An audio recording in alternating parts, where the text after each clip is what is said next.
Parlem de barbarismes habituals en relació amb material i equipament sanitari, perquè si penses que t'has de posar suero als ulls, que has de fer servir guants d'usar i tirar, o que el test de la grip es fa amb un palillo, estàs equivocat. Primer barbarisme, guants d'usar i tirar.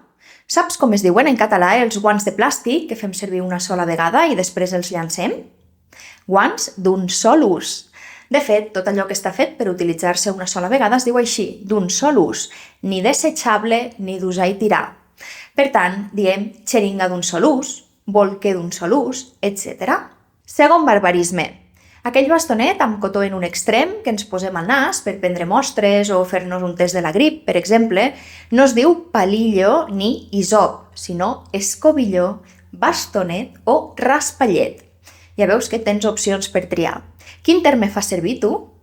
I bé, el tercer barbarisme és suero, quan parlem del líquid que es fa servir en contextos sanitaris per hidratar un pacient, aportar-li electrolits, administrar-li medicaments, etc., hem de fer servir el terme sèrum, no suero. Per exemple, neteja't els ulls amb sèrum fisiològic i no suero.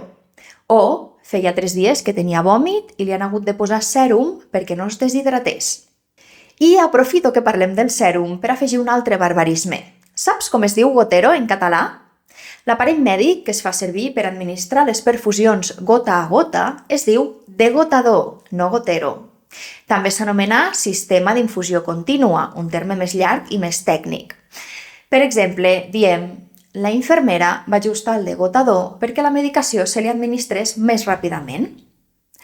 I, per acabar, no puc parlar del sèrum i el degotador sense esmentar el famós portasueros, un altre barbarisme clàssic. Bé, n'hi ha més d'un de barbarisme, a banda de portasueros. Pal de gotero, suport de gotero... Cap d'aquestes opcions és correcta. El terme català, per parlar del suport en forma de pal, habitualment amb rodes, on es pengen els dispositius de perfusió, es diu suport de degotador, perquè recorda que hem dit que gotero es diu degotador, així que és un terme d'allò més descriptiu. Ho deies bé? Si no, espero que amb este vídeo hagis après alguna cosa nova.